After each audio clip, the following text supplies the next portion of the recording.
Nomiki show. The Nomiki show. Yeah, clash momentarily for class solidarity. Cash circulating, give the masses back its currency. Greed from elites, oligarchs stay fed. Deep state, fake fed, everybody break bread. Racism, homophobia, sexism, religion in this melting pot we live in. Time to build a new system, unionize labor rights. Highlight the issue, talking heads left is best. The saga continues. The Nomiki show. The Nomiki show. The Nomiki show. The Nomiki show.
monetarily for class solidarity. Cash circulating, give the masses back its currency. Greed from elites, oligarchs stay fed. Deep state, fake fed, everybody break bread. Racism, homophobia, sexism, religion in this melting pot we live in. Time to build a new system, unionize labor rights.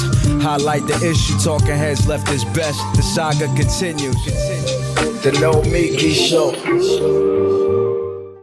Hello and welcome to the Nomiki Show. It is Friday, January 28th, Femme Friday, of course.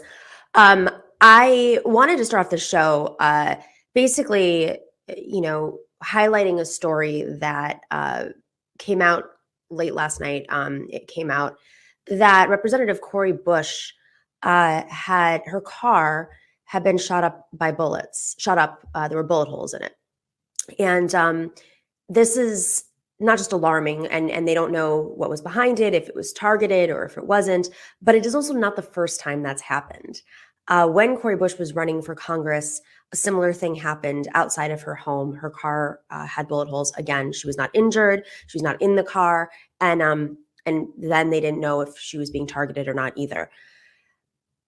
With that being said, it is alarming that we even have to have this conversation. There's one conversation, of course, about gun violence in this country, and that is a conversation. But the fact that we even have to think about whether or not a lawmaker is being targeted is alarming. And I know that the news cycle is a 24-second news cycle, and we're so used to seeing the hate put out by the far right and the right, whether it's Fox News or OAN or the former president himself. We're so used to seeing this stuff that I don't think sometimes when these stories break, we pause and let it sink in just how bad it is right now. There are folks who are understandably outraged by January 6th, last year's events, and yet very little accountability is being made. I mean, there are folks who stormed the Capitol who have been investigated, who admitted to taking part. There are people who've been arrested. That's great that the law enforcement is conducting those investigations. But the media is not covering it enough so that others who are in this movement who may have been inspired don't do so. But furthermore, the lawmakers who were in Washington that day, in Washington, you recall Cori Bush, don't forget, when that occurred, she was the first person to speak out and to say that they need to be held accountable. There were lawmakers, members of Congress in Washington that day who were communicating with the outside, who understood, thought it was a game. They helped them understand how, where the halls were and the rooms were. They took, and Nancy Pelosi and the establishment are not holding him accountable. And I don't think it's because Nancy Pelosi just doesn't care. Her office was stormed, her laptop was stolen, and she was put at risk. The former vice president, of course, they had a goal to hang him on the Capitol because these delusional, brainwashed people who've been preyed upon by the far right, the Steve Bannons of the world, the Alex Joneses of the world, the Donald Trumps of the world, the Roger Stones of the world. They think it's a game. And all of these people who are following them are their little chess pieces to power. And of course, more money and tax breaks and some sort of white supremacy structure. We have a problem. And very little is being done. Nancy Pelosi does have the power to break up some of these tech companies, to introduce bills. She has Congress and we have the Senate. How about instead of having hearings where, Facebook and Google and Twitter, Jack Dorsey and Mark Zuckerberg are appearing on Capitol Hill, you think that's going to do something? Their stock prices might go down a little bit that week, but it's just going to keep happening. And the right wing is going to continue to find ways to use the algorithm to their advantage. We know we have a YouTube show. I know what it was like a few years ago on YouTube on the left, and it was much more democratic. I know what it was like a few years ago on Twitter and on Facebook. I saw a friend of mine who's a Democratic leader, like more on the establishment side, posted something saying, I don't understand. I used to post things on Facebook 3 years ago, and they would get hundreds of likes and shares. I got 2 likes on it. So there's definitely it's not just a minor weight. It's not like, oh, they have 3 voices on. They give the leftists, opportunity to speak, but really the questions are framed for the right wing. No, this is not what it is. They're being erased. They complain about being censored all the time. Joe Rogan complaining about being censored because people, they want some sort of editorialism at Spotify, the way that newspapers have editors. So you don't misrepresent things or have junk scientists and propagandists on and conspiracy theorists like Alex Jones. It's one thing, they want to, they keep saying that they're being censored, and that is projection, because what's actually happening is these tech companies are trying to eliminate any dissent. They're literally building a pipeline. They've built a pipeline into the far right. So the least that Nancy Pelosi could do, Nancy Pelosi of Silicon Valley, the least she could do, San Francisco Nancy Pelosi, and other members of Congress, is build a plan, create a plan to break up these tech companies, to demand that their algorithms are transparent. I started with Cori Bush because she's receiving threats nonstop. Look at one of her tweets and just see the vitriol she gets, whether it's from bots or real people, or people who see the bots and think that they're part of some sort of community. Look at the responses she gets.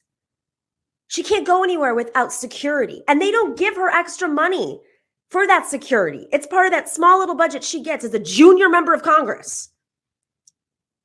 Just think about that.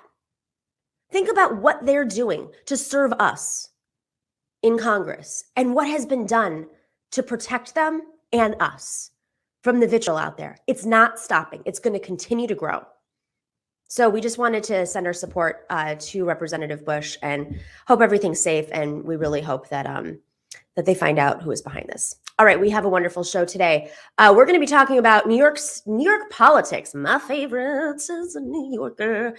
Liza Featherstone is going to be on. She is a columnist at Jacobin, and she wrote a piece called "New York's Democratic Socialists Are Playing the Long Game." You may have seen that. I just wanted to have a little deeper dive conversation about that as a New York socialist myself.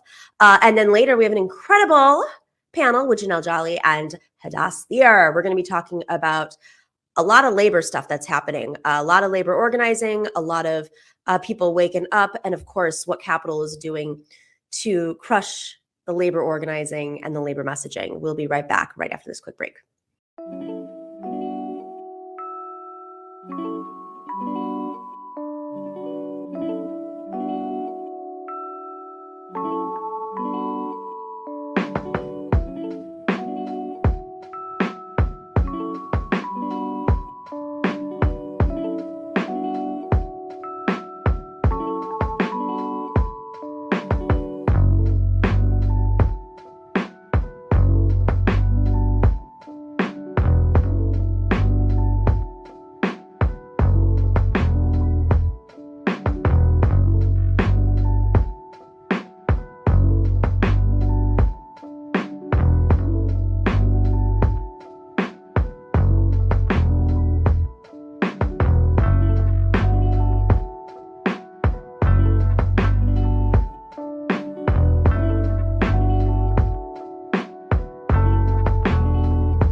Okay, I gotta admit something.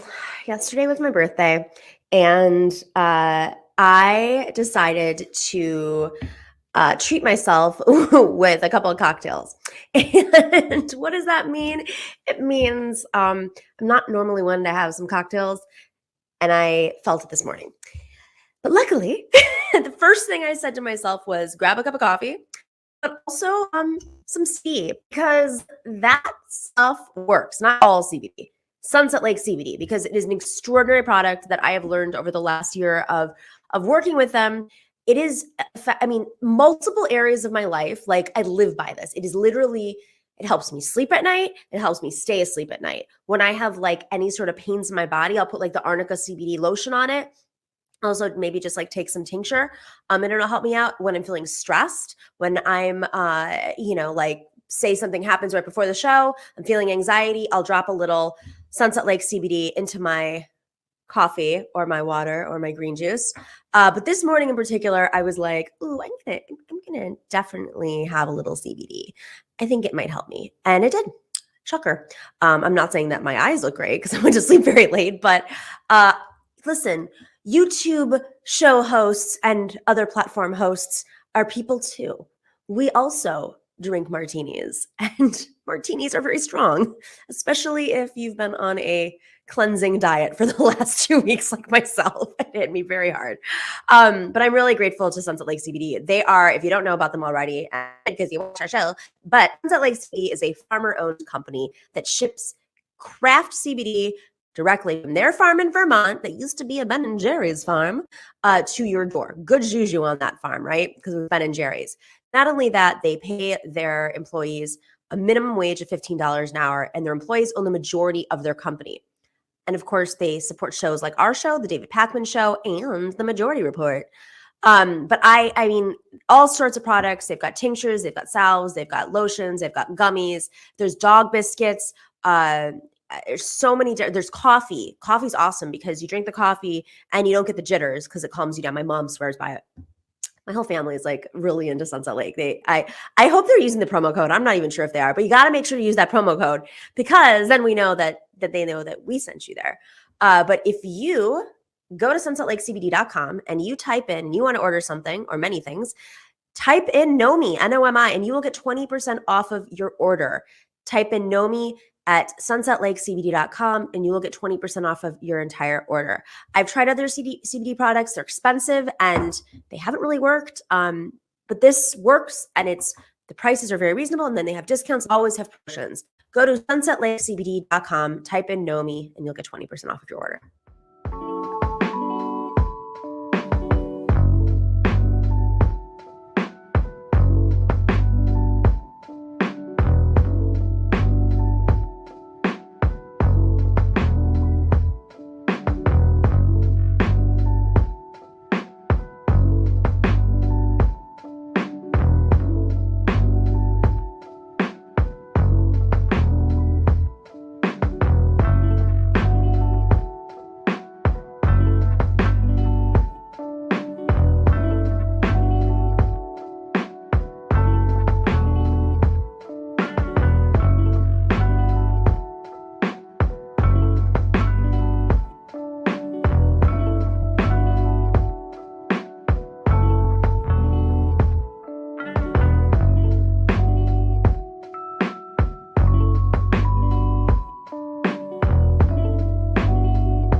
Hello, welcome back to the Nomiki Show. All right, New York, New York. I remember the days when New York couldn't get anything done in New York. Everything, people were constantly trying to pass bills, whether it was codifying Roe v. Wade, which seems like something that in a Democratic-controlled state you'd be able to do, or obviously more aggressive bills like having a pathway to Medicare for all in this state. Well, things have changed, and they've changed pretty quickly, very quickly, as they say. There's a democratic socialist movement happening in New York, and some are saying that they're playing the long game. Liza Featherstone is here from Jacobin. She's a columnist at Jacobin. Thank you so much for joining us, Liza.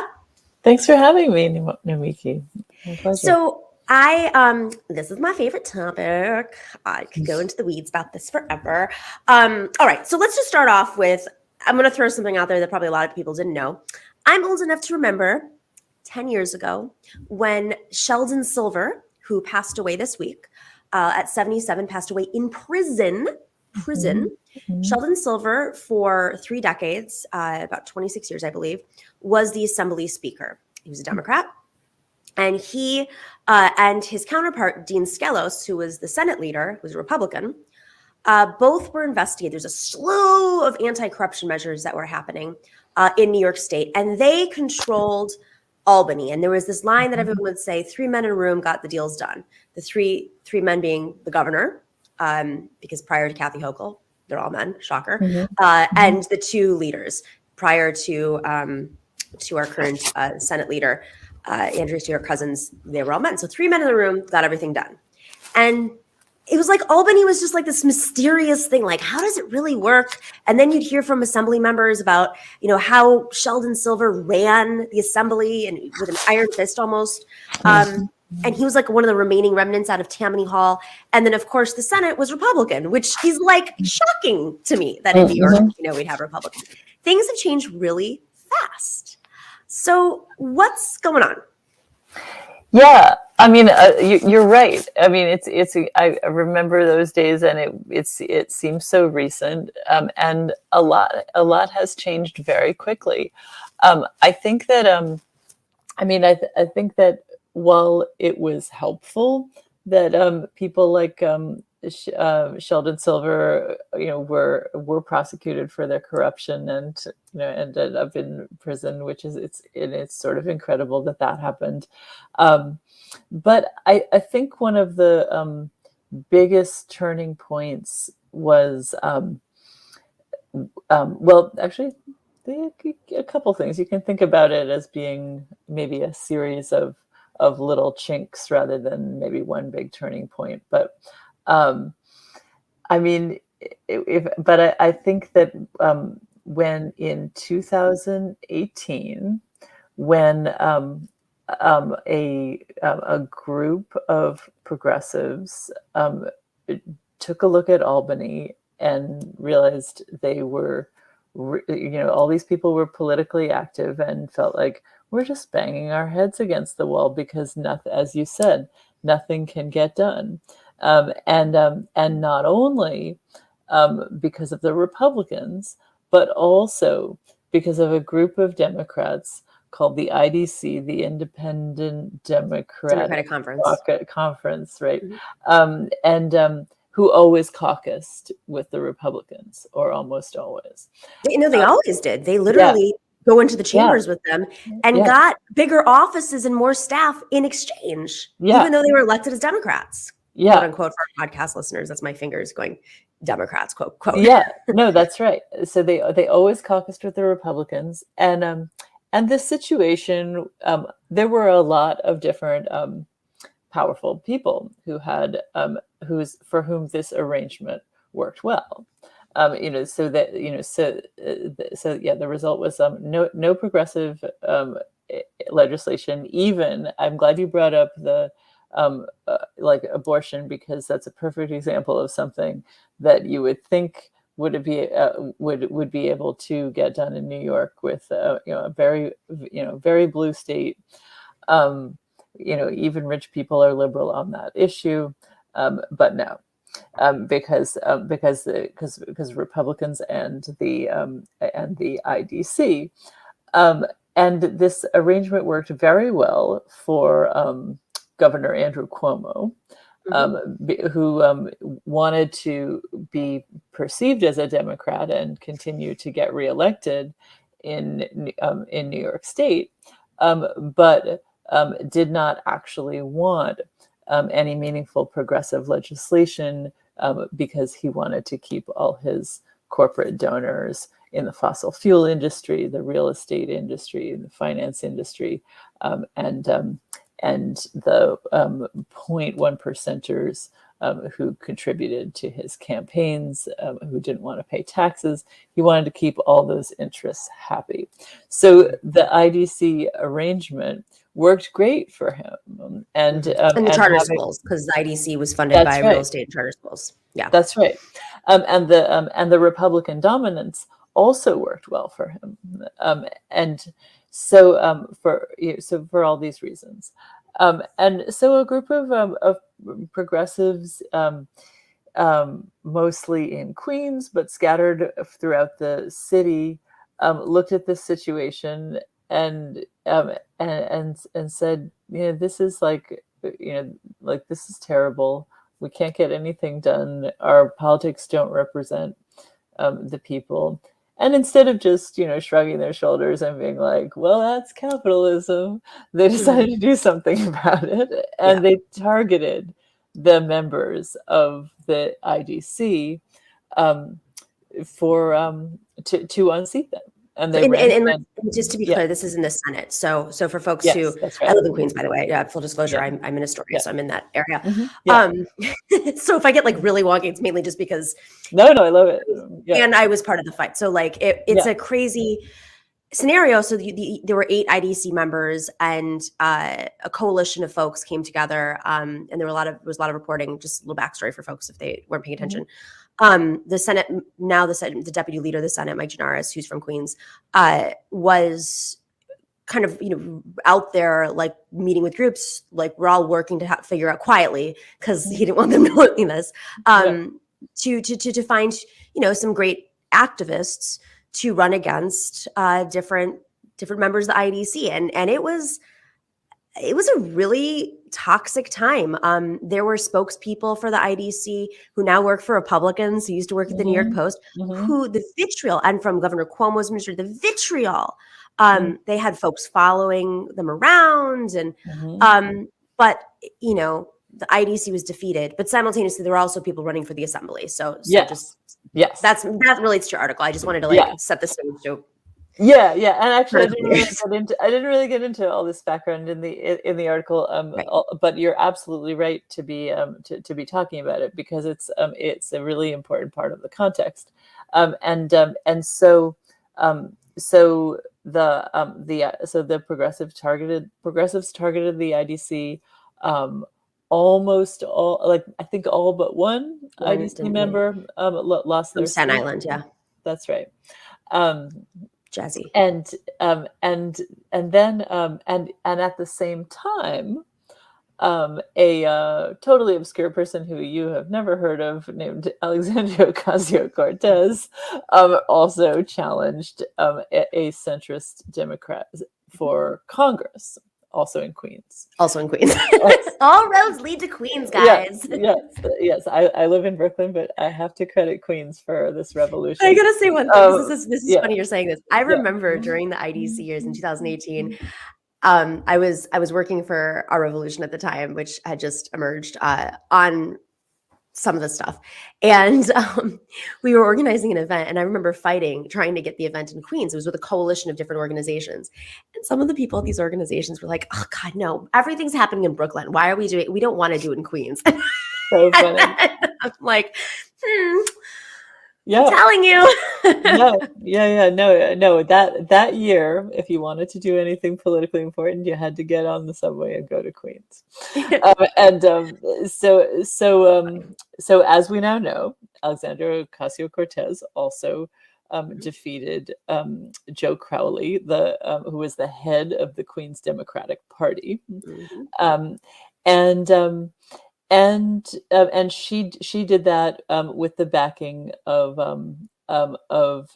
DSA, Democratic Socialists of America, which was the focus of my article, but also just as more importantly, actually, in some ways, the Justice Democrats, and at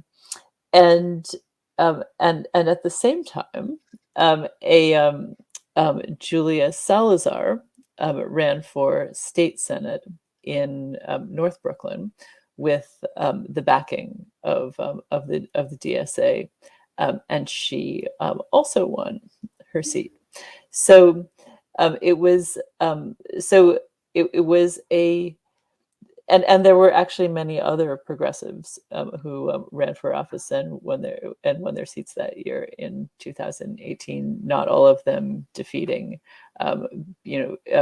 villains quite as colorful as the IDC, who were just pure evil. But just defeating centrist Democrats who were beholden to corporate interests and were not serving the people. So it was a really big year, and it really shifted the terrain of possibility, and it was obvious to everybody, to all political observers, that the Republicans and Andrew Cuomo had really taken a big blow to their power. But what was less obvious was that the socialists were also beginning to build power with the victory of AOC and of Julia Salazar that year. There a couple things happened. A massive surge of interest in joining and becoming active in the organization, which had already enjoyed a really big boost from Bernie's 2016 presidential campaign. But I think it really would have lost momentum because, like with Bernie's defeat, had these big victories in New York had not occurred, and normally the left being what it is, like normally historically speaking, we probably would have made huge mistakes and screwed up, and we'd just be talking about this as like a happy brief episode of hope in history. But amazingly, what people did instead was really build on those victories and create organization, and then in 2020, we had more socialist victories, and locally, and in 2021, we had another wave. So it's sort of once again shifting the terrain of possibility. The last time we had this many socialists in state government was in the early 1920s, so like literally a century ago. And I mean, I always found it interesting when so there's the chair of the Democratic Party, Jay Jacobs, from Long Island, who just did a great job with the last election. He lost every single seat, just so people know. Sitting Democrats lost their seats. So Jay Jacobs chairs the Democratic Party, and he's always saying New York is much more conservative than people think. And it's always been more conservative. Now, granted, there were Republican governors and, of course, Republican mayors, and now there's a Republican mayor that registered as a Democrat. But that's actually like not true. And when you look at the 20s and you see the progressive era was born here in New York.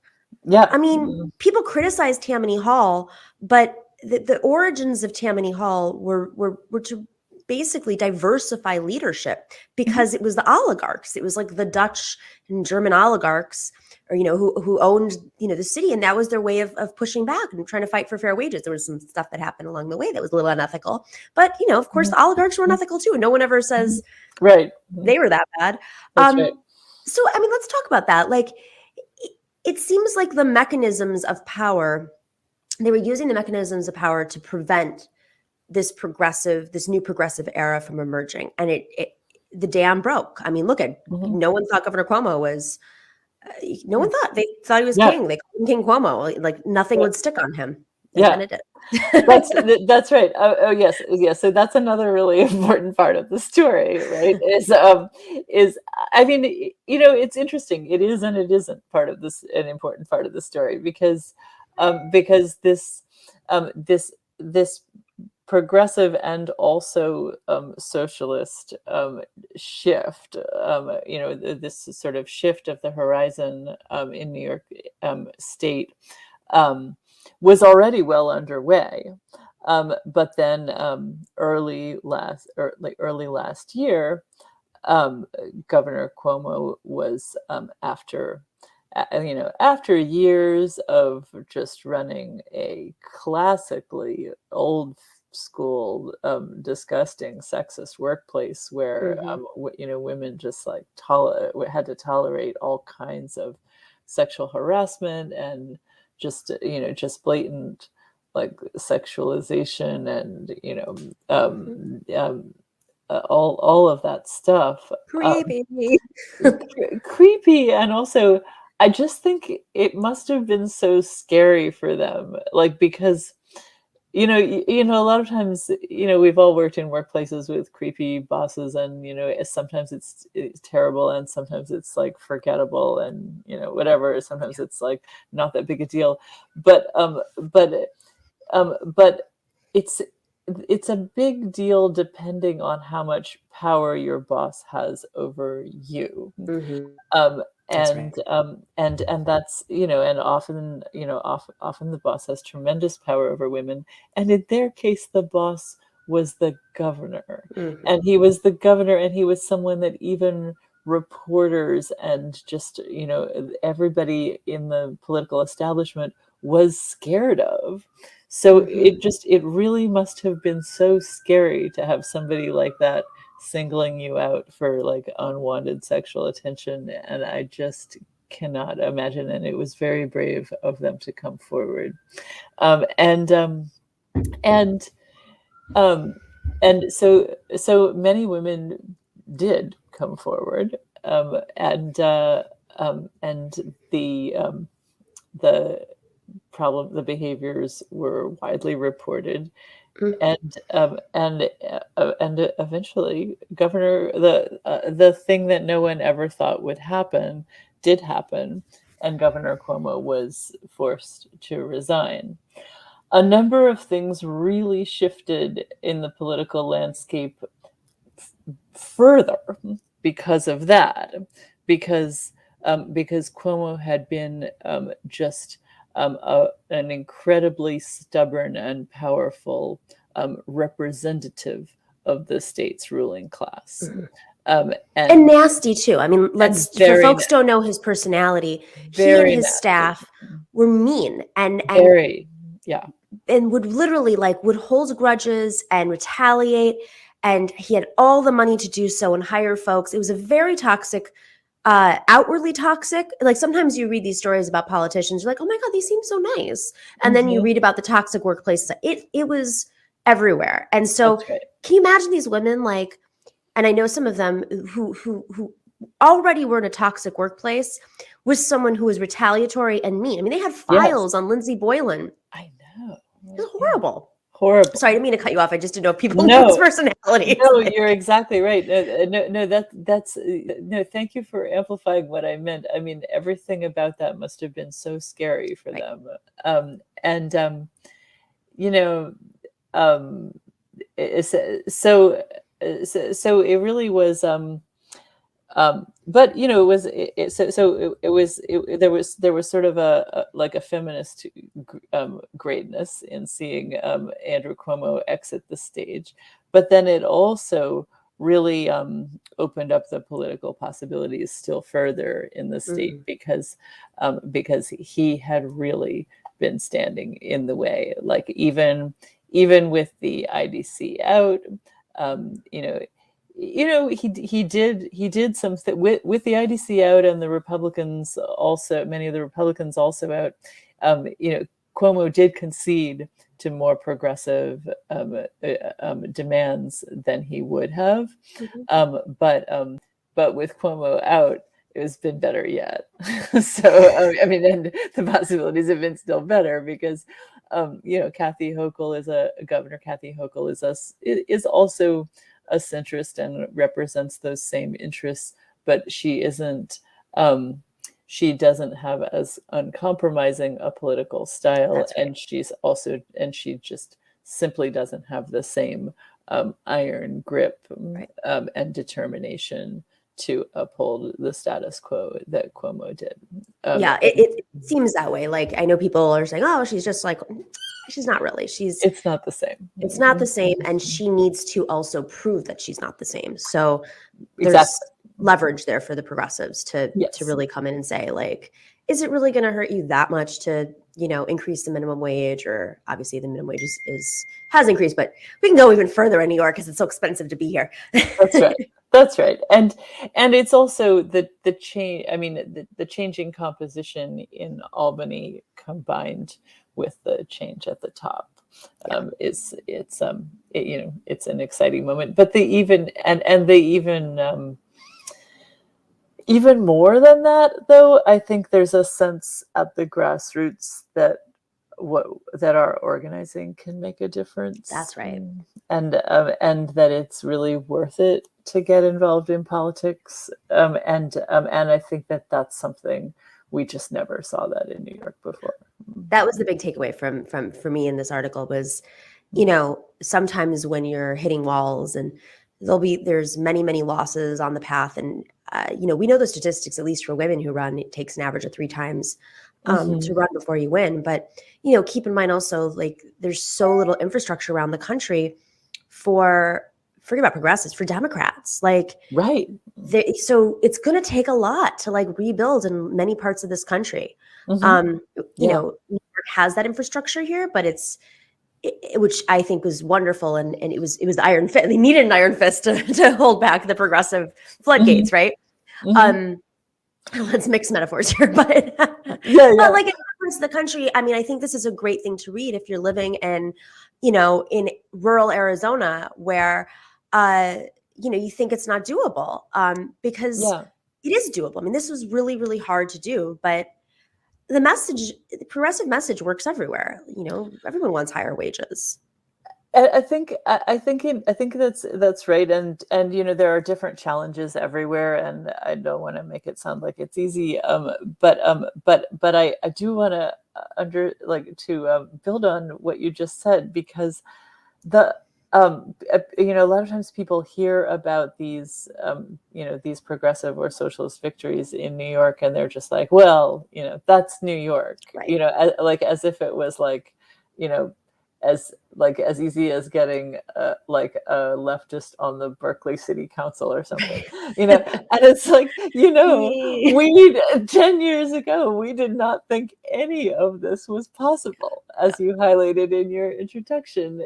I mean, we were just as hopeless as someone in some small town in Arizona feels. Like we did not think that we could get progressives and socialists into government. We did not think that we could fight the ruling class, and part of it is, it's like, yes, we have a more liberal electorate than in many parts of the country, but we have a far more organized and mobilized ruling class, to fight.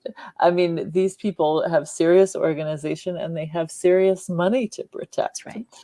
And so I just want to underscore, it is not people who don't know the history and don't know where this came from, and don't really know much about class politics, often kind of minimize this situation. But actually, I do think it really shows that that organizing can work, and that wherever you are, have a hard look at your situation and figure out what the vulnerabilities are. That's right. Very well said. Liza, fascinating article. If you haven't checked it out yet, folks, you can go check it out at Jacobin, how New York's Democratic Socialists are playing the long game, which is important because that's what the Republicans do. That's what the far right. That's what the I don't even know if it's Republicans at this point. It's like the Roger Stones of the world, whatever he is. And that's who we're up against, is like, they are playing a long game, and they have been playing a long game because they don't have the people. We have the people, but we also have to think very, very, carefully and strategically. So, Liza Featherstone, thank you so much for joining us. This was such a great conversation. Thank you, Nomiki. All right, take care. We will be right back with our incredible panel.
Hey, welcome back. You guys, it is your support of this show makes this show happen. Shocker how that works. It's shocker that Viacom doesn't own us, or that we're not getting the big real estate dollars to fund our show. I don't know if you know, but a lot of news platforms, they depend on corporate money, whether it's Politico and doing real estate events, or as we're going to cover later on the show, you have major tech companies being owned by investors, people who are in the business of cutting wages, cutting costs. That means reporters, and producing the cheapest content that does not dig into the real issues. And shocker, that content is all very reflective of capitalism. That's why we cover this stuff. You can go to patreon.com/the Nomiki Show, and that is how we sustain ourselves. Patrons are our lifeblood. We are so grateful. The other platforms are always shifting around their algorithms. It is our patrons who are consistent, and we know times are tough. So if you were a patron and you had to cut back, email us at thenomikishow@gmail.com. We will work something out. If you can throw in a few extra bucks and you already are a patron, it will help cover the other folks. But if you're not one, please join us. And we have all sorts of specials that we're going to be putting out on Patreon. And you can get some swag too, like this little mug, this Nomiki Show mug. David, we have to get you one of these. I just realized we've been in COVID, and I don't even think our own producer has one. What? Crazy. I know Dorsey does. Dorsey's got all the swag. And so does Professor Harvey Cake. We sent him some when he asked for it.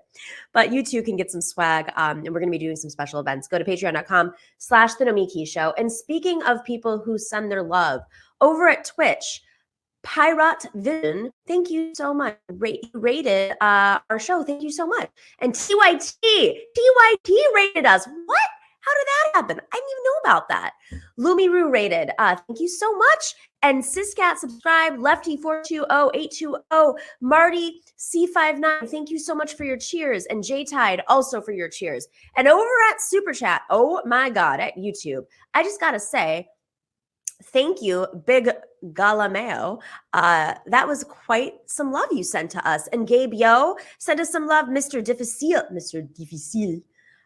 Just for the TNS tune. Thank you for that. We should send some love to our dear friend Napoleon the Legend, because he did that tune.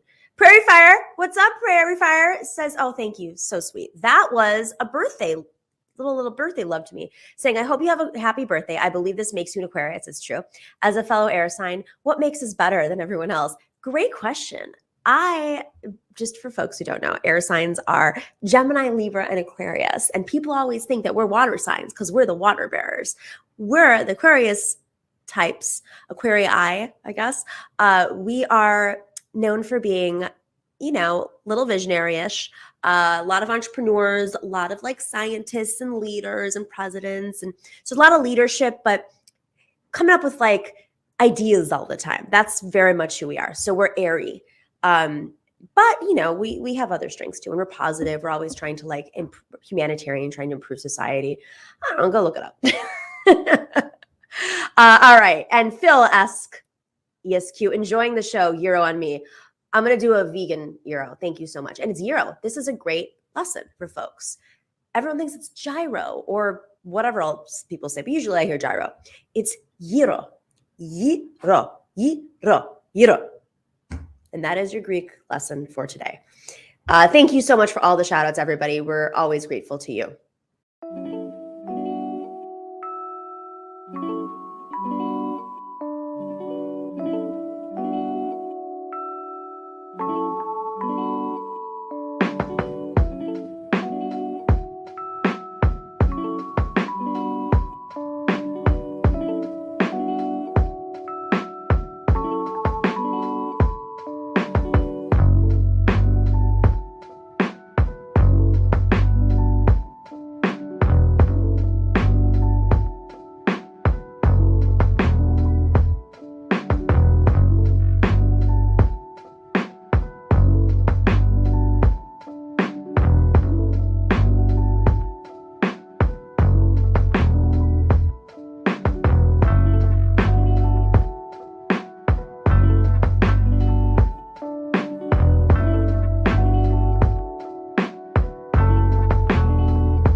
not all revolutions are the same. Spoiler alert. Bernie called for revolution, a political revolution. It was definitely time for one. But there are different stages of revolution, and there's obviously opponents. What we're seeing right now around this country from the right wing was a long game. They started as soon as the left and unions, more specifically, they saw the power that unions had over this country after the New Deal, and they wanted to stop it. Of course, the Koch brothers notably put a lot of money into this. In the late 70s, with the help of Jimmy Carter, there was a lot of aggressive outing of union leadership, meaning booting them from whether it's the Democratic Party, who they had a very heavy role in shifting policy in the DNC. And then simultaneously, there were more pro-businessy, whatever that means, Democrats that started to form into leadership. The right wing has been working on this for a long time. It's always about money, and it's always about concentration of wealth at the top. They like to create all sorts of culture wars and things to distract and excite voters, but they have literally touched every single corner of this country, and they're doing whatever they can. But now we're in a very different time. This isn't just pro-business Republicans anymore. They, through their culture wars, have fed a beast, and they have created white nationalists all over the country that are now running for office. The Proud Boys, who are aggressively misogynistic, anti-union, of course, racist, loving weapons. They storm the Capitol. Many of them have been arrested. Some of them that are in office and running for office have been arrested. The Oath Keepers leader has been arrested and will be convicted. But they're not stopping. They're running for office everywhere, while the Democratic Party has pulled so much money away from building a pipeline of leadership. What scares the right more than anything? Unions, women, people of color. Matriarch is holding a training on tomorrow. Wait, it's Friday. It's tomorrow. It's January 29th. January 29th, Matriarch, an organization that supports working class women across this country who are thinking about running for office or are running for office locally. If you're working on a campaign of a working class woman, this is a training for you too. It is going to be a basic overview of campaigns. It is just one of many that we're planning on doing. But I definitely recommend, if you are a candidate thinking about getting an endorsement for Matriarch, you got to go to this training, because what Matriarch does is, through its support of candidates at the local level, from school board all the way up to Congress, what they do is they work with candidates along the way. They have trainings, they have information sessions to make sure that a campaign is viable and competitive earlier. Sometimes campaigns figure things out later. It's a little too late, but you got to learn early. Teams need to be sophisticated enough to be able to compete with the right wing. They do trainings. They do trainings all over the country all the time. Steve Bannon has been doing these trainings all over the world because they want their people in every corner of the country. Well, it's time that we fight back in an extremely aggressive way. There are no excuses for the establishment with all of their money. They should be doing trainings all the time. We are so grateful to all of our trainers who have committed to this training tomorrow. It is a full day training. If you can invest in yourself as a candidate, if you want to win, I definitely recommend you go to this training. You're going to learn, you're going to be inspired, and you're going to learn from working women who have struggled to get into office and while they're in office. Park Cannon, who was arrested in Georgia Capitol, she's a representative in the Georgia State Legislature, will speak. Carmen Yulín Cruz, the former mayor of San Juan, Puerto Rico, who's a co-chair of Bernie Sanders' campaign rules, is going to be speaking. And guess who else is going to be speaking? Representative Cori Bush. Cori Bush. She was a Matriarch candidate. She's going to be closing out the session. And then in between all that, we have someone who deals with crisis comms and knows the playbook that they throw at women, and she is going to share it with you. You're going to learn about fundraising, because campaigns do cost money. You'll learn about fundraising from some of the best in the industry. That's what's happening. You have until midnight tonight on Friday to sign up at matriarchtraining.com. We start bright and early tomorrow morning at 9 a.m. and we go to 6 p.m. It is going to be fun. Grab a notepad. Amazing speakers. Like, really, you cannot compete with this lineup. Go sign up and be part of the Matriarch family. We'll see you tomorrow.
Well, hello. Welcome back to Femme Friday on the Nomiki show. I am so excited to have back on our little show that could Janelle Jolley, who is the host of What's Left to Do, and Hadas Thier, who is an author and activist. She is the author of A People's Guide to Capitalism, an introduction to Marxist economics. Good morning. Hello. Good morning for you. Yes, sorry for me. We're airing at 8 p.m. guys, Eastern. So I don't know what world you're in, Janelle, but it's our world. Good morning and good night. Good morning. Perfect. Okay, so excited to have you guys both back on the show. I wanted to start off with this story that I woke up to this morning, which was a bridge collapsed in Pittsburgh. I don't know if you saw this story. And it collapsed hours before President Biden was going to Pittsburgh to talk about infrastructure. Yikes. I feel like God. I think luckily, a few people were hurt because there were vehicles on this bridge when it collapsed. But luckily nobody is dangerously hurt. So seriously hurt. So can we just play that video really quick just so folks can get a sense of what happened? Some witnesses who apparently saw it. So let's listen. What did it sound like? It sounded like a huge snowplow, pushing along a raw tarmac surface with no snow. So I went to the window to look for this big snowplow. My inner child wanted to see the excitement, and I couldn't see anything. I just kept hearing this loud noise persistently coming from the front corner of my apartment. Did you have any idea of what it was at the time compared to when you started seeing first responders? No, it's, as I say, it sounded like a huge snowplow. And then I wondered if perhaps it was a fire company spraying water heavily or something like that. But yet I could see no flames down the street. I could see no trucks, no smoke. I didn't know what it was. So how did you find out what happened? I scoured the internet looking for South Braddock Avenue closure today. Any reaction to the scene today? It's very frightening. Oh my goodness, all these ambulances and fire trucks and whatnot. Just the thought of the bridge collapsing is a very scary prospect. I cross that bridge all the time. And just describe that sound that it made again. But it wasn't one noise, it was persistent. The police officer down the road, I did ask him, and he said that was the sound of the gas leaking out. I mean, just hearing that explanation, what's going through your mind right now? I'm wondering if any of our neighbors are perhaps going to be without gas, although the natural gas men down here tell me everybody's still hooked up, which is unfortunate in this cold weather. I'm very grateful for that. What was your reaction to getting out here and surveying the scene and seeing all this? It's overwhelming. I don't know what to think. We don't normally get this sort of excitement in this neighborhood. The infrastructure in Pittsburgh is known to be poor with bridges. Happens to be happening at the same time President Biden is arriving today to talk about infrastructure, which is an amazing coincidence. See, she's thinking what we're all thinking. So some quick facts. Fifth in the country for bad bridges that's where Pennsylvania stands. They don't know what caused this. It was actually inspected in September of last year and passed inspection. It's not an older bridge. It was built in like the 70s. The temperature dropped drastically last night. So if it is related to, for whatever reason, temperature changes and anybody who's lived in a place with 4 seasons knows that sometimes it can be hard to put your key in the door when it's frozen, it's cold outside. So things, if you've taken a science class, we understand how climate can affect this, but that's an important issue. Climate change and infrastructure are connected. Yep. My question is, why didn't he do this? He should go give a speech in West Virginia, maybe. Maybe he can have this conversation in West Virginia. What do you think, Janelle? That's right. I mean, I think that to what the woman in the video was saying, like, it's really it's the physical embodiment of like too little, too late, and not just for Joe Biden, but for our entire political class that has seen this ticking time bomb. I remember, infrastructure was a big talking point under Obama, and we've had 2 presidents since then. and here's the result. It's like decay is the result of persistent neglect, and there are real world consequences. Thank God, this was a small bridge, and not the big one that was in, what was it, Wisconsin, like years ago, that like collapsed on camera, or one connected to or on one of the main arteries on the East Coast, like 95.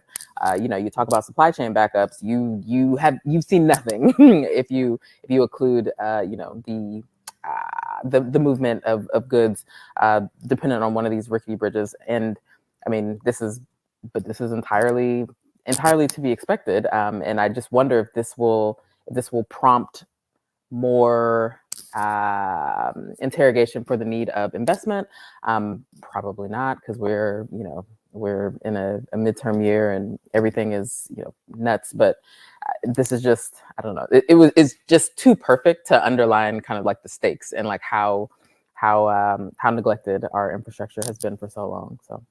But in a 24-second news cycle that we're in, while this might be jarring, and years ago, like when the Wisconsin bridge collapsed, this would dominate the lines. Of course. You think it's going to be enough, Hadas? No, I don't even know that it'll break through. Sorry, but go ahead. Yeah, no, I agree. I mean, so much of this is, is there someone to take advantage of this moment and run with it and push this through and force it into the mainstream discussion and so on? And that's clearly not what the Democratic Party is prepared to do right now. But we are in a, completely devastated state in terms of infrastructure, and like you said, Nomiki, it has everything to do with climate change too. The two are related, and the fact that we've separated those two things out, like we need to invest in infrastructure and we need to invest in climate change. Things are only going to get worse as those two things become more and more intertwined. I'm thinking back even to Hurricane Katrina and the levees in New Orleans. I mean, the writing has been on the wall for years and years, and now this is where we're at. Well, it's interesting because, climate change, I've seen like the right wing kind of vacillate a little bit in the last 10 years. Fox News, of course, notably. James Murdoch was Rupert Murdoch's son. Left News, because they disagreed on a lot of political issues, one being climate change. His wife is in charge of an organization that is tasked with climate change initiatives, essentially. James Murdoch. So I say this because with like the narratives are still like, well, like, does climate change exist? I can't believe that they're still doing this on television that reaches millions of people's homes, and it's still dominating the conversation. Well, there are other folks who obviously believe in climate change and want to deal with it, but there are the narratives of like, well, everybody's having conversation too late, right? It's too late. It's not like climate change is this thing that's going to happen overnight. It's not like it's something that's just, it's going to be apocalypse overnight. It eases in. You're going to have one bridge collapse here, one levee breaking here, and it's happening more rapidly, of course. I can't believe I even have to say this stuff out loud, but psychologically, as if anybody who saw Don't Look Up, people are so conditioned by power structures that they live in and the narratives that they hear on TV that they're not, it's almost like they're unable to actually pass some big bill like that, like BBB. The point is that this is all happening incrementally, right? It's happening, a bridge here, a levee there, the highway. Let's not forget what happened around Washington, D.C., where folks were stuck on the highway overnight, including lawmakers who are in charge of these policies. I don't know what it's going to get us out of this, but something has to shift soon because we are kind of in the process of the apocalypse that we've been warning about, right? I think so. And I think to add to it is that climate change is kind of in the background of many things that are running amok that we collectively identify as scourges, not just dilapidating infrastructure, but as Christian Parenti has been writing about for years, the ascendancy of militant rebel groups, globally, that all these things like arise out of a fight for resources that are either dwindling or in disarray as a result of climate change. So it's like it all goes together, and to try and piece out climate change as separate from, geopolitical skirmishes and violence and invasions and rebel groups or infrastructure, or how that affects healthcare for people, not just domestically and abroad, but like it is the babbling brook, that's weird, running through everything, that we can identify as like salient issues. So it's like its importance is just, it keeps increasing, like as we go along. It's still paramount. So on that note, people have been really frustrated, obviously, with Joe Manchin, who lives in a state where they've got some of the worst infrastructure in the country, and of course Kirsten Sinema, and understandably so, because they're holding up quite a bit. But I want to show this thing from No Labels, because there's also organizations out there that try to frame themselves as like the better, the better folks who are above the political, the toxic politics of the political warfare that's happening. Principled or partisan. Okay, well, first off, Bernie Sanders is independent, so like good choice there. Principled. I like, it works, by the way. We say it doesn't work, but it does work, because they don't need to win everybody over. They just need to hold things up. They just need Manchin. That's it. They just need one guy right now to basically prevent everything from working. Man, I don't know. I mean, strategy session, guys. What do we do? I'll go to Hadas first.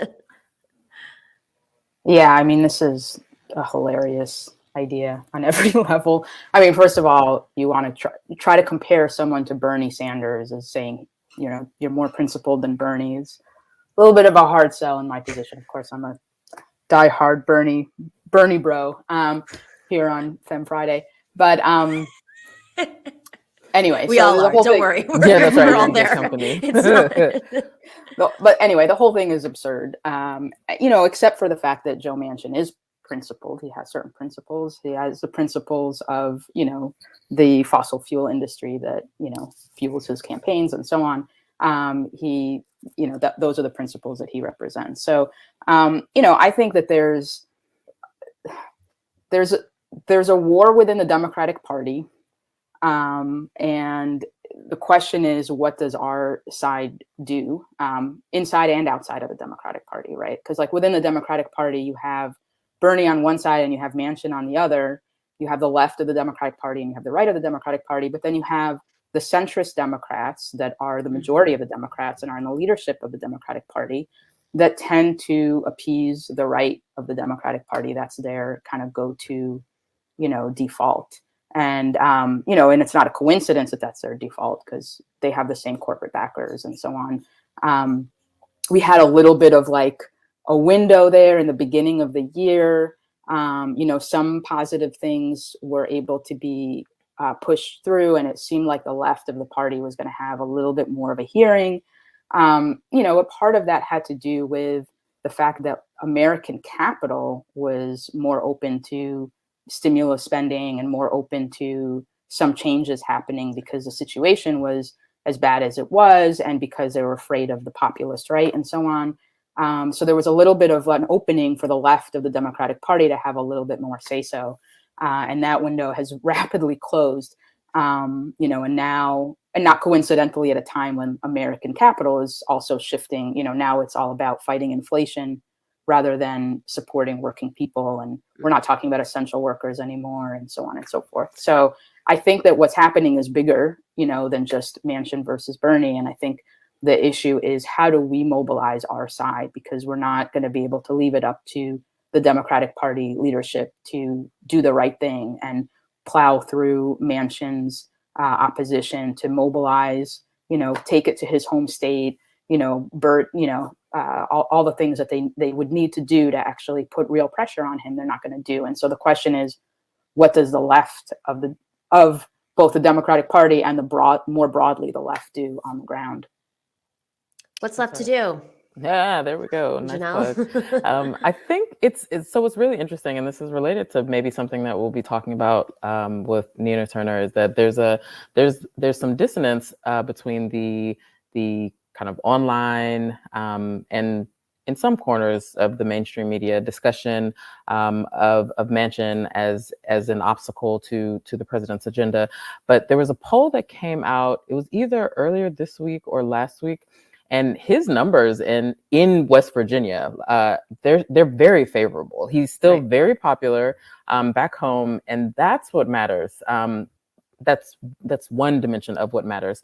I think in light of that, I think it's, speaking of principled, I think it was a grave mistake for the establishment of the Democratic Party and, you know, all of our, you know, social and moral betters in the media to condemn Bernie Sanders when he decided to gently take the argument to Manchin's home state of West Virginia with that, you know, I thought pretty gentle op-ed that he wrote in the Charleston paper. But that's exactly what you have to do is take the war of ideas back, you know, to his home state and really be clear on the stakes of what this opposition means, not for the coal barons that he serves in his state, not for the fossil fuel interests that he serves, and not for, you know, the corner of big pharma that he supports, both through his daughter and her position, but, you know, that kind of constellation of healthcare, but to everyday West Virginians who have a need for dental to be covered by Medicare. They have, you know, the worst, this sounds weird to say, but like they have the worst teeth in the union, but like what formerly working retiree in West Virginia wouldn't want to not have to kind of, you know, be a bean counter in terms of like being able to afford, you know, dentures or what have you. What West Virginia working family couldn't use childcare, what, you know, and just run down the list of things. What West Virginia community who's been ravaged, you know, had their water supply contaminated by coal ash or any other, you know, coal byproduct waste, doesn't want their environment to be remediated so that, you know, their families, their friends, their community can have a clean environment in which to exist.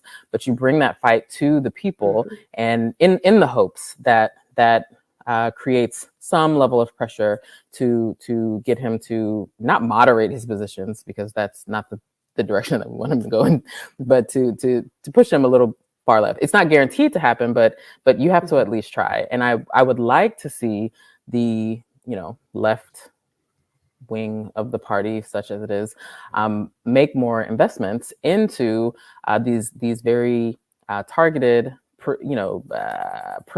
precisional local fights to kind of foment some bottoms up pressure and opposition, because there's no way that the vast majority of even Arizonans with Sinema, but certainly West Virginians with Manchin, don't desire these very obvious, very overdue, just like infrastructure in the last segment, bread and butter issues that would improve the quality of their lives. It's interesting you say like breaking it up that way. I mean, one of the criticisms I think a lot of folks have about BBB is that it's very hard to message. It was very hard to message Build Back Better because there's so much in it. And now what's on the table is breaking up BBB into individual bills, which of course will just take forever. With that being said, though, it's easier to message around a bill that, you know, that is a one issue bill essentially. And I mean, that is also, he is kind of an example of like a bill. Like, what is Joe Manchin? Well, he markets himself as this thing, like all Republicans, right? All their bills are always like, make America amazing and like patriots first. Like and then in the meantime, it's like a tax break for every millionaire and like, you know, basically pulling money from education or whatever. Right. So, you know, he is kind of like that, like no labels is creating this.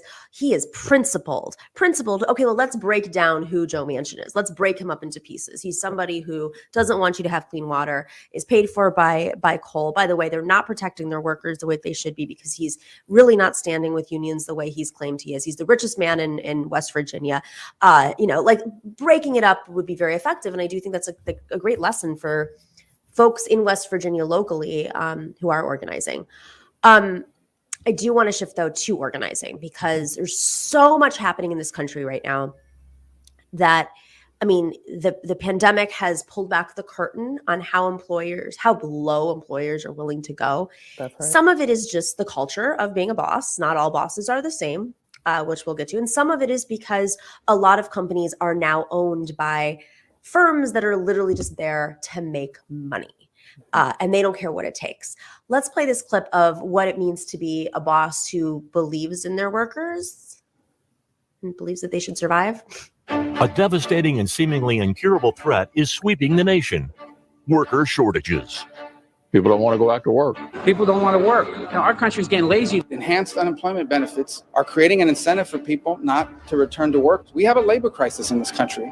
But one small business owner in Florida figured out an ingenious method to hire and retain employees in the middle of this crisis. I'm Janelle Jolley. My store is called Valhalla Resale, and it's a clothing membership. I started paying $15 an hour from the moment that we opened, and I did it because it's just a fair wage for the work that we do. Wait, what? She's just paying her employees more? So I've heard other businesses complaining that they're having trouble finding applicants, especially now. It's a little strange to me because my experience was that with no change at all on my part, as I've always paid $15 an hour, I doubled my applicants and I had a wider pool to pull from. Other people complaining that they're having trouble hiring, and it's because they're not paying a fair wage. So I'm getting the people that they normally would get. We couldn't believe that defeating the great worker shortage crisis could be a... People are lazy. I think there's definitely issues with wages. They're having to work like 50 plus hours a week, and it's still not enough to pay your bills. Restaurant workers are considered essential workers, but we're not treated like essential workers. I don't think it's fair for these giant companies to not be paying people what they're worth when we're the ones that are struggling. We're the ones that are keeping the businesses together. Big corporations want to play by capitalist rules, but when it comes to things that aren't working for them, like the law of supply and demand, which says that where supply and demand pretend and say that this is the problem, when in reality, their price is what the problem is. They're not paying what is required. You know, it's interesting right now because they're making inflation the problem, right?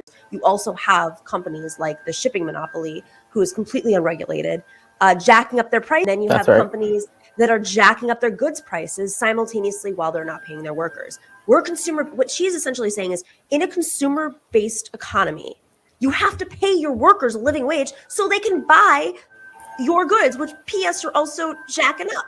It's not like the economy did. And I was like, why don't people get this? What is going on? Yeah, I mean, it's a very funny moment to watch all these companies complain and, you know, shed tears about what a sorry situation they're in, that they can't get the help that they need, et cetera. It's just like that woman was saying, you know, corporations and mainstream commentators and so on love to talk about the free market and letting the free market do what it does best. But then when the market plays out in the labor market and workers are not willing to take your jobs because you're not paying them enough, then suddenly, you know, all that goes out the window, and we need, you know, basically government intervention, and we need to get workers back to work. And we need to, you know, the idea that unemployment benefits is incentivizing people to stay home. Well, first of all, that was kind of the point during the pandemic, is to let people stay home. And second of all, you know, what's the reverse of that argument? What you're really saying is that you need economic coercion to force people back to work. You need the threat of poverty to force people to work in unsafe and unhealthy conditions for low wages and so on. And so, you know, this is capitalism at its best. And you know, I think we have this moment where a lot of these things have been exposed. And again, the question goes back to what we were talking about before. You know, how do we organize based on all of these openings that are happening? I mean, I think a lot of people, you know, in terms of mainstream commentary, yes, that's going to continue to not be the discussion that's happening there. But in terms of what most people are experiencing and what people are understanding and realizing about the world that we live in, I think a lot has changed. And the last couple of years have really opened a lot of people's eyes. And the question is, you know, what do we do about it? And obviously, you know, we're beginning to see Starbucks workers organizing, that's huge. We haven't, that's new. We're seeing a lot of things that are beginning to percolate, and how do we, push those things forward? It's funny. This isn't necessarily the topic, but I think it's relevant. MSNBC, which has always been kind of put out as this like leftist-ish, left of center, or at least they try to make themselves out to be the left channel. Stephanie Ruhle, who is an anchor there, was just announced that she's taking over Brian Williams's position in primetime. Stephanie Ruhle has had really interesting takes about workers, and some folks did the digging and they realized, it's probably informed by the fact that her husband is in that space. He's in the space of UBS, right? He was a managing director of UBS. He's a CEO of a tech company, very much like rooted in capital, right? And so I think they work with companies to obviously to fund these like venture capital type of companies. That's part of the issue too, is that they're not having these conversations on TV because some of the folks that are on there are like part of that class. Yep. Go ahead, Janelle. I think what's so interesting about this kind of mainstream corporatist freak out about inflation is that they use one segment. So just to get parochial for a second, like inflation isn't just like when the cost of bread goes up or the cost of housing. The inflation is when prices raise across the board in every sector. Labor, that's what they're actually concerned about. Labor, commodities, et cetera, everything up. So, but I find it so interesting that they use, price rises in foodstuffs, energy, to animate, regular everyday people. But what the corporatists are really concerned about, and what they're really freaking out about, is having to bend yield vis-a-vis what they're paying people to work right now in this moment. That's what's really got them jazzed and all worked up here. That's number one. And number two, you'd think that they would be able to connect the dots between the coercive, as Hadas just said, which was perfect, the coercive mechanisms the coercive mechanisms through the state that they've used to try and force people back to work, and the associated like parabolic rise in infection. You get more people back to work and circulating out, trying to like save the economy. And then we have these huge run-ups in infection, which have the effect of workers having to be home because they're sick again. And so it's this vicious cycle of not learning the lesson when it needed to be learned, so that we can like finally exit this. This is just one component of it, but like finally exit this thing and maybe get back to some semblance of stability. But no, it's all about short-term greed on behalf of the capitalist class. I think that there, because in physics as in life, for every action there is an equal and opposite reaction. I think that the more that this keeps happening, I think that we'll only have a positive reaction of workers being clearer or being made clear on the value of their labor. So we get more union drives with service workers. The ones that are going on across the country with Starbucks are enormous. And there are others that are also happening that are a good thing. Where does this lead us? I don't know, but it kind of seems like we're in these kind of like locked dead horns, not locked dead horns, but locked horns around like how capital kind of reorients itself to try and, continue to reap profits. And then how labor is able to meet that, like, hey, wait, those profits don't happen without me and the people I work with. So you're not just going to get away with, paying me, rock bottom prices, no benefits, and I'm still scrambling to like make rent. Like there's going to be a little give here, and you don't really have a choice, particularly for people owners of capital in the service industry, because not everybody wants to be a service worker. Not everyone even knows how to be a service worker. Right. So you're going to have to come to the table. So it's interesting you say it's about service, because I do want to play and get your comments on this one clip that's happening right now, specifically in the service worker industries, specifically, the food industry. So, sure. the Cheesecake Factory, which is a national chain, is part of a conglomerate. Shocker. That is, Dunkin' Donuts, a bunch of other places. Let's roll part of this clip. I'm going to stop it, and then we're going to come back to it on another part a little bit later. One of the largest employers of low-wage workers in America is a company you've probably never even heard of, a private equity firm called Roark Capital. Roark owns Inspire Brands, which employs more than 650,000 people at franchises of Dunkin' Donuts, Sonic, Arby's, Jimmy John's, Baskin-Robbins, Buffalo Wild Wings, and, until recently, the Cheesecake Factory. The Cheesecake Factory did nothing for us during the pandemic. They're really trimming as much money as they can out of us, like hourly staff. And this is meanwhile when the company is making more money than ever. In April 2020, when restaurants around the country were in crisis due to the pandemic, Roark Capital bought a controlling stake in the Cheesecake Factory for $200 million. Just 1 year later, in June 2021, Roark cashed out. So Roark more than doubled its money in just over a year, or made a $257 million profit. During that year, while Roark made massive profits, workers were devastated by an astonishing lack of safety, staffing shortages, and poverty wages. Many were forced to work 12-hour days, 6 days a week, with little to no COVID precautions. We spoke to Cheesecake Factory workers to find out what happens to a business when a private equity firm like Roark Capital takes over. How the company has responded has been to prioritize their profits over their people. They didn't care about the workers' health. They didn't care about the guests' health either. It was just really disheartening and honestly kind of disgusting to see. They would allow more indoor seating than the CDC recommended. They would allow indoor dining even when the pandemic was in surges because they didn't want to lose that profit. A lot of people did not feel safe coming in.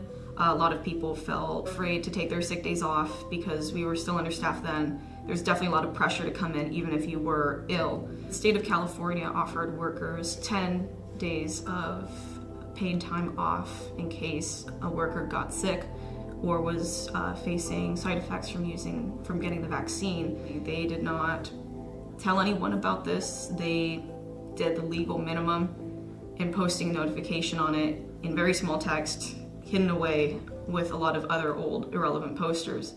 So the vast majority of my coworkers, including myself, didn't know about this until we actively looked into it. I feel like they didn't want to tell us because that would require paying us for a time off, and recently they have been doing everything they can to claw that away from us. I was a server for many years, and I would serve at 3 restaurants at a time. Janelle, you know this, you've interviewed me. And I remember this one place after listening to watching this video, which it was called The Crest, and it was in Hollywood, LA. And they opened it up. It was an entire building. I forgot what used to be like the headquarters of like some old brand, like, in the 50s or whatever. It's like 5 or 6 stories, and it had this like insane roof deck, and it was this very opulent. Every single floor had was like a nightclub, and then like a basement nightclub, and then a sushi lounge. It was very like 2000s, like that era when like Paris Hilton would go and like change a restaurant. And I was a server there for their opening. And for the first 4 months, I would not have any tips because it was a new restaurant. And my checks would clear.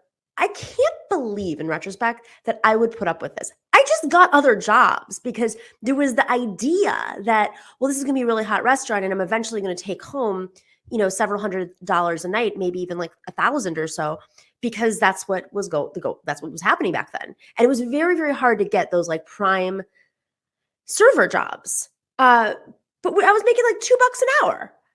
This is the norm, and I know people watching this know this is the norm, but then when you add in the element of private equity, this is fascinating, the role of private equity across the world.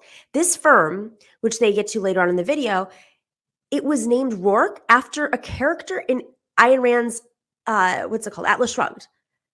Literally, like that, they're so over the top about this. But private equity has like eaten up every single aspect of society. And I just don't understand how this is sustainable. Hadas, I mean, like the unions are a big part of this. And obviously these workers are speaking out, but is that the only path to taking on private equity? I mean, I certainly think unions are one of the best paths for sure, in terms of where we have real power. I mean, they're the main thing that's driving all of this is obviously profit, and the main way that we stop their profit is by organizing ourselves as workers. But obviously, there's also political questions and regulations and so on, and those two things, are part of the same. Part of the same, I don't know what you call it, tool belt of making change, right? That we need to do on the groundwork, organizing unions, and then we need to put pressure on legislators to do the regulating and the things like that. I mean, private equity firms are basically capitalism unhinged. Obviously, all companies are there for their bottom line, right? They don't. That's a new book, by the way, Capitalism Unhinged. Yeah, I love that. exactly. Exactly. And private equity firms don't even have the pretense of we care about cheesecakes or whatever it is. Like some companies will tell you, well, we're just in it for the cheesecakes. But private equity firms don't even pretend that that's a question for them. It's really just about in and out, make short-term profits, get out, and so on. So the kind of things that they do should certainly be illegal, and they're not, because that's how capitalism works. But the question is, how do we confront that, both on the ground and in terms of legislation, restrictions, regulation, and so on? Janelle. Oh, you're on mute, Janelle. Sorry. Sorry about that. If I recall correctly, Cheesecake Factory was in the news for a moment. They were one of the big companies that got a ton of PPP money in 2020 when the first rescue package was passed. And so the original headlines made it seem like, oh, the workers will be fine. Surprise, surprise. They didn't use that money in the way that it should have been used to benefit the workers who were out of work through no fault of their own, because this pandemic landed on our shores. And so that should have been the first clue that things weren't going to get any better or go well on behalf of the workers throughout this pandemic. I echo what was just said. I think that workers need both legal and extra legal means to counteract their abuse in the workplace. And in my opinion, in my purview, that happens when workers organize or are organized to say, like, okay, it's been time for a raise, and perhaps there's in my fantasy world, perhaps there's an opportunity for what's the organization that works against the sub-minimum wage? I talk about them every time I'm on here, Nomiki. The restaurant, the organization that's fighting. Yeah. Yes. And by the way, they were a big part of this. They were trying to kill Work Capital was part of that effort they put a lot of money into trying to kill of course, the raising the minimum wage of service workers. Right. And I mean, and it shouldn't come down to Cheesecake Factory workers who are in sub-minimum wage and states, getting just absolutely hosed versus, those who are in states that have, like California, that has a statewide minimum wage that is closer to a livable minimum wage. It shouldn't be kind of balkanized across the country. Your treatment depends on which border you're within. Absolutely not. Every worker, and as your unofficial biographer, Nom, this is grueling work. This is not unskilled labor. You have to be quick on your feet. You have to have a good memory. You have to have a good sense of time and timing.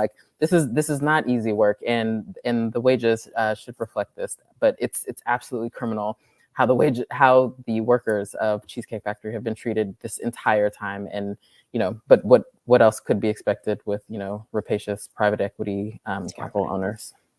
I mean, it's just I think what is reassuring about this moment is I'm somebody who does have a political background, and I was and I still didn't realize at that age when I was serving, I just didn't understand how bad this was, that I could organize a response. It was so ingrained in me that this is the norm. And I had like bought into this BS of, well, okay, I'm dealing with this now because I'm one of the early servers, and I'll, maybe I'll be a manager, and I'm going to make a lot more money in a few months. Well, that place ended up shutting down. And I think they paid there was this chandelier. They spent like $4 million in the chandelier or something. I was thinking about that this morning after I saw this video. I was like, oh my God, like, what was I doing? Why? One Fair Wage, that's the organization that I was trying to think of that I slipped my mind.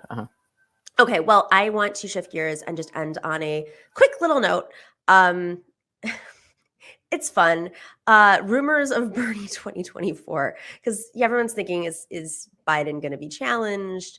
Well, some people just think Bernie's the best challenge. I mean, he would. Let's play. Y'all sound crazy around here. Well, you supported Bernie Sanders in 2020, but you couldn't vote. So is it Bernie 2024? I don't know, maybe. All right, good. Keep your powder dry. Yeah. Keep your powder. Secret I'm vote. gonna see night of. Y'all sound crazy around here. Well, you supported Bernie. I don't know. I feel like that's more of Stephen Colbert wanting him in 2024. The Colbert bump. What do you think, Hadas? Is Bernie our only hope? I mean, a girl can dream, can't she? I would love to see Bernie continuing to run on some level. Obviously his last 2 runs did so much to advance the left, and without a figure like Bernie, we become kind of a mess. And kind of. And it speaks to the weakness of the left overall, right? Yeah. That's the case. That we're suffering from really decades post McCarthyism and post the backlash against the civil rights movement, where the left has just been quite weak, and it needed something like Bernie campaigns to unite us, to give people confidence. And then in the sort of post-Bernie moment that we're in, I think that it's exposed a lot of the continuing challenges of the left, and there's not a shortcut to that, unfortunately. Including even, I hate to say, Bernie 2024 is not that shortcut either. I would love to be involved in another Bernie campaign, but the man has done his part for many years, and there's other people that can be elevated and so on. But I think that the bigger question for us as a left is how we actually build the infrastructure of the left from the ground up. And we can use whatever whatever momentum we did get from the Bernie campaigns, but go further and deeper to strengthen the left. It's interesting you say that, because I remember Larry Cohen, who's a former chair of the Bernie campaign and CWA president. He would always say, we can't, and this is part of the reason why our revolution existed afterwards, is we can't be just dependent on one person. Like, you can't, these people are not your heroes. They're going to make mistakes. But also, like, we all have to learn how to organize, and it's not easy. And I think what you just said, Hadas, like, it revealed kind of the weakness in the left, but also simultaneously, let's not forget the right is like doing everything to sabotage. So some of the weakness, I'm not even completely sure is coming from the left, or if it was just people who are using Bernie and then flipped it and reversed it, like Joe Rogan. Perfect example. What do you think, Janelle? I think more than anything, I think that clip and kind of this general sentiment of Bernie 2024 belies the fact that we, the left, and lefty liberals are looking for a Bernie heir apparent, and that person, as far as I can tell, has not emerged, does not exist just yet. But there's still that desire to like not go back to just kind of a default fealty to whatever idiot the Democrats decide to run and push on us. And I think that's a really interesting question, and that kind of goes to what you were just saying. It's like, we don't, that person isn't just going to descend from the heavens and, and usher us into, the dawn of a new day. That person's going to be forged in the fire of organizing at the local state level, and, earn the trust of, activists on the ground, and, have a track record of fighting for the people that they are supposed to represent. So, maybe that person doesn't emerge from that kind of firmament until 2028 or even later. I don't know. It's really depressing to think about, but like that question will be answered.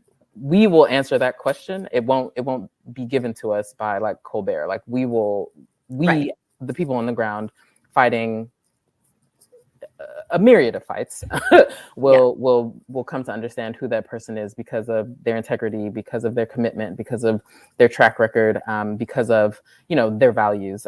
We're not going to, there's not going to be some grand pronouncement on corporate TV about who the heir apparent is. So I don't know. I feel like Pete Buttigieg will be able to win us over. No, please. I will never come back on that show if you say something so vile again. I know, you just gave me like an ulcer right now. Right, Well, please. Do that again. What if he just has a better song next time? Absolutely Maybe he'll win us over. Absolutely not. All right, all you got to do is just blame. Oh, this is so mean. Blame the bridges on Pete Buttigieg, and he's out. All right, everybody. Thank you so much for joining us for Femme Friday. Hadas and Janelle, always grateful. Thank you. Thank you. Thank you. Have a great weekend. We'll see everybody back here for TNS Live on Tuesday night at 8 p.m.